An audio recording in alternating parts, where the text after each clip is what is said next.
দেখুন রিভিউ করে আর লাভ হবে না। এই মামলার একেবারে 13টা কোয়েশ্চেন ফ্রেম করে দিয়ে সেই প্রশ্নের সাপেক্ষে একটার পর একটা সুপ্রিম কোর্ট অ্যান্সার দিয়েছে এবং কর্মচারীদের পক্ষে গেছে এবং কর্মচারীরা জয়ের হাসি হেসেছে এবং তার কর্মচারী পেনশনভোগী, আমার সেই সমস্ত পেনশনভোগীদের কথা মনে পড়ছে, সেই সমস্ত কর্মচারীদের লড়াই মনে পড়ছে, মলয় মুখোপাধ্যায়দের সেই লড়াই, শ্যামল দাদের সেই লড়াই, যারা সেই 2016 সাল থেকে লড়াই শুরু করেছিল, 6বার জিতার পরে আজকে 7বার জিতল। ফলে এই লড়াই, যে লড়াই মানে তারা শুরু করেছিল, আজকে তার পরিসমাপ্তি ঘটলো এবং সেই লড়াইয়ে আলটিমেট জয়ের হাসি হাসলো পশ্চিমবঙ্গের মানুষ, পশ্চিমবঙ্গের কর্মচারী, পশ্চিমবঙ্গের শ্রমিক শ্রেণীর মানুষ। এই জয় শ্রমিকের জয়, এই জয় কর্মচারীর জয়, এই জয় পশ্চিমবঙ্গবাসীর।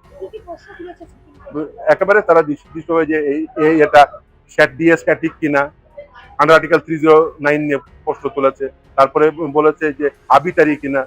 ফলে এই সমস্ত প্রশ্নের অ্যান্সার দিয়েছে, পরপর অ্যান্সার দিয়েছে কবে কবে গিয়ে ক্লিয়ার করতে হবে? মে মাসের মধ্যে।